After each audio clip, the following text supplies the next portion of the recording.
We had the chance to stop in Vienna on our drive from the UK to Bulgaria. It was a place we wanted to see more of, but, as the saying goes, time waits for no man, or woman for that matter. The river Danube splits the city and the modern business area sits on the opposite side of the river from the old city. The Hofburg, once the principal imperial palace of the Habsburg family in Austria, is located in the heart of the city of Vienna and dates back to the 13th century when the first part was built.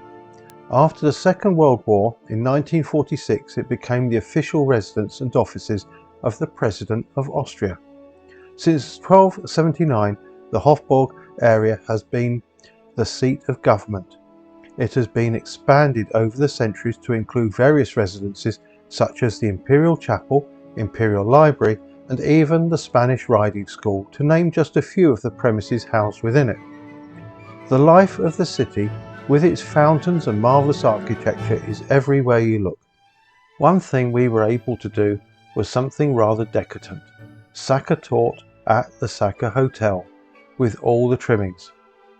The weather had taken a rather distinct look of impending rain or even a storm while we walked around, but as we relaxed and enjoyed the tour, it remained dry and pleasant.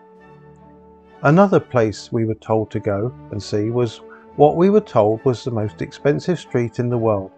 An exaggeration, we're sure, but it did have some very expensive names on the shops that we passed as we walked through.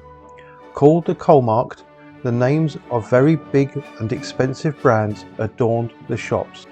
Now, of course, the city is connected with the names of many great composers such as Mozart and Strauss, along with all the others. So, one of the main features of the city is the large and palatial Vienna State Opera House. It was built between 1861 and 1869, but it was very badly damaged in the Second World War and a restoration was carried out after much ado. We even found the famous Anchor Clock, which I believe was built in 1914 and is loved by the people of Vienna. It was built by the formerly known Anchor Insurance Company and is famous for the historic characters that are animated. We missed the climax of 12 noon when they do a complete turn, a fantastic piece of engineering for a mechanical clock.